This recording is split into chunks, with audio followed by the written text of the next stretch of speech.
प्रकार की क्रोमेटोग्राफी है। पहला है पेपर क्रोमेटोग्राफी, दूसरा है कॉलम क्रोमेटोग्राफी। ठीक है, पेपर क्रोमेटोग्राफी में देखते हैं कि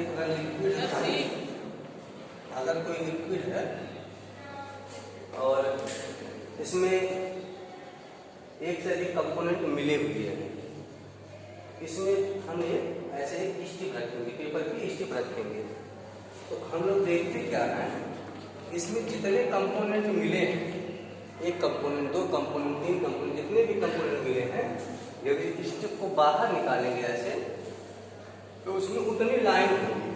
अगर 3 मिले हैं तो 1 2 3 ऐसे 3 लाइन स्पष्ट रूप से दिखाई देंगी। ये ऐसा 3 लाइन इसलिए बनता है क्योंकि जितने भी कंपोनेंट हैं सबकी मूव करने की स्पीड अलग अलग होती है।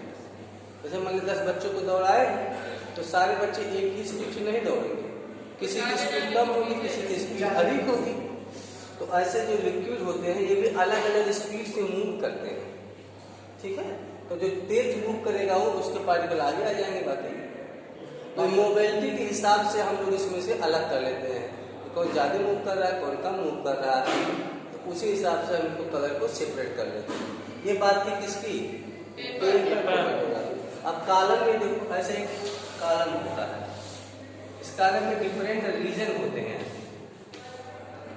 और सबकी आजाद करने की कैपेसिटी अलग होती है। जैसे मान लिया सूती कपड़ा है तो ज़्यादा पानी अब्जॉर्ब करेगा, टेरिकॉट कपड़ा है और कम पानी अब्जॉर्ब करेगा, जो गद्दी लगी होती है हम वो और ज़्यादा पानी अब्जॉर्ब करेगा।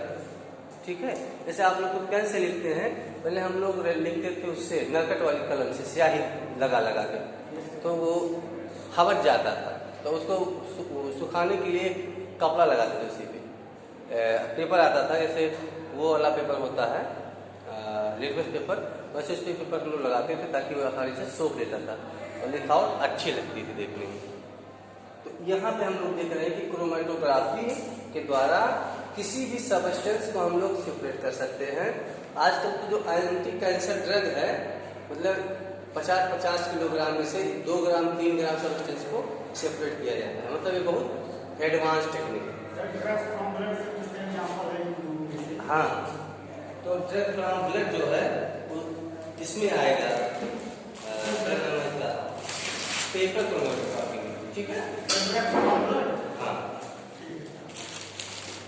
तो ये हो गया क्रोमेटोग्राफी। कोई डाउट तो बताओ, कोई डाउट तो बताओ भैया। क्वेश्चन नंबर 3 शुरू किया। हाँ,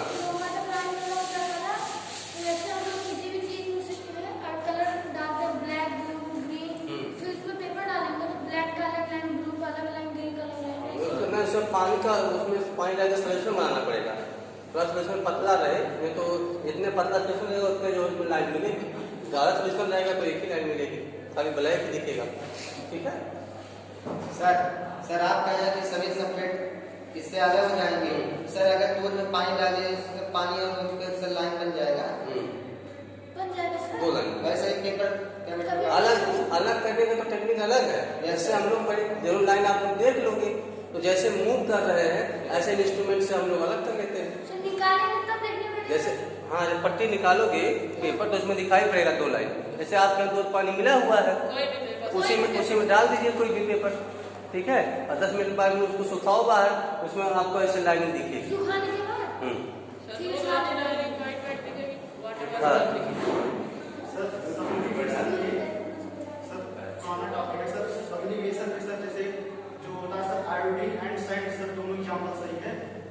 किससे अलग करने के लिए?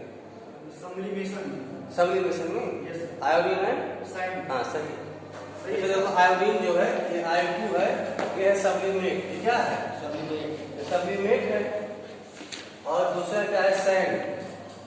सैंड जो है ये हीट करेंगे, ये सॉलिड है, तो जब हम हीट करेंगे दोनों को तो ये आयोडीन जो है स्कैप कर जाएगा, उड़ जाएगा, सैंड उसी में पड़ा रह जाएगा।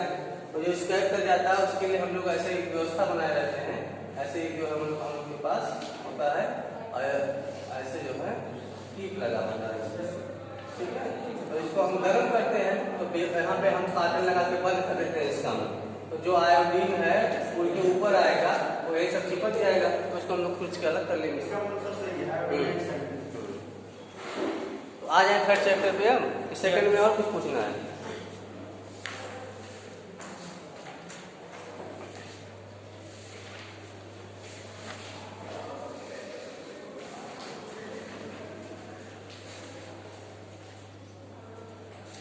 क्रिस्टलाइजेशन भी बता दीजिए। क्रिस्टलाइजेशन देख लीजिए।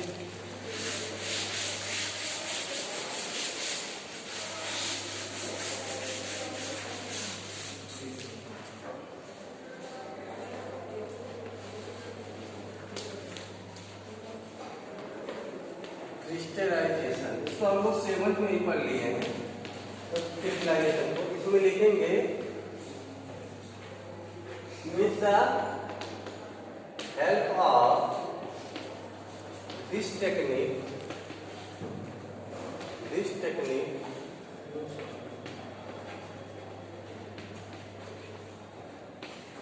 we can separate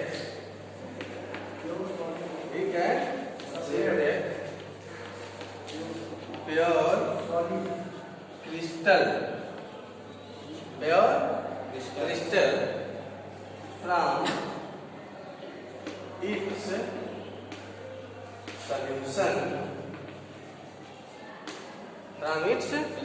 solution. For example, Salt from seawater. salt From seawater. from seawater. दूसरा लिखेंगे sugar from cane या फिर copper sulphate CuSO4 from its solution। देखो यहाँ पे थोड़ा सा ध्यान देना है कि क्रिस्टल लिखा है, प्योर क्रिस्टल, इसके अंदर सॉलिड ही है। ये प्योर क्रिस्टल का मतलब सॉलिड है। इस मेथड में हम लोग प्योर क्रिस्टल अलग करते हैं इसके सॉल्यूशन से, फ्रॉम इट्स सॉल्यूशन। इसके सॉल्यूशन से अलग करने की एक और मेथड है, उसको हम लोग कहते हैं इवापोरेशन, है ना, इवापोरेशन। लेकिन इसमें क्या दोनों अंतर क्या है? ये भी जो इससे भी हम लोग सी वाटर से क्या अलग करते हैं? Salt from sea water. ठीक है। दोनों में अंतर क्या है? अंतर है कि इसमें प्योर क्रिस्टल मिलते हैं, इसमें इम्प्योर मिलते हैं। इवापोरेशन में इम्प्योर मिलते हैं और क्रिस्टलाइजेशन में प्योर मिलते हैं। अब प्रोसेस हम लोग देखते हैं कैसे करते हैं क्रिस्टलाइजेशन, ये प्रोसेस देख लेते हैं। ठीक है, कैसे करते हैं हम लोग प्रोसेस देख लेते हैं। आइए देखते हैं। हमको पता है कि सॉल्यूशन है, हमारे पास सॉल्यूशन है किसका? मानिए साल्ट और वाटर, इसका सॉल्यूशन रहेगा ना। अब सबसे पहले इसको फिल्टर कर लेंगे। इससे क्या होगा? फिल्टर करने से क्या होगा? जो इनडिजॉल्व इम्प्योरिटी अलग हो जाएगी, जो डिजॉल्व नहीं हुआ है वो अलग हो जाएगा फिल्टर करने से। उसके बाद क्या करेंगे? सॉल्यूशन को सैचुरेट करेंगे, मतलब अलग से और साथ में मिलाएंगे, सैचुरेट करेंगे सॉल्यूशन को। क्या करेंगे? सैचुरेट करेंगे। अच्छा, सैचुरेट करने के बाद में क्या करेंगे? हीट करेंगे। ठीक है, हीट करने के बाद में क्या करेंगे? कूल करेंगे। और कूल करने में क्या करेंगे? क्रिस्टल बन जाएगा। क्रिस्टल बन जाएगा और इस क्रिस्टल को क्या करेंगे? फिल्टर कर लेंगे, छान लेंगे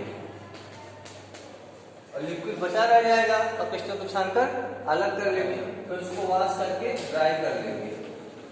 वॉश एंड ड्राई।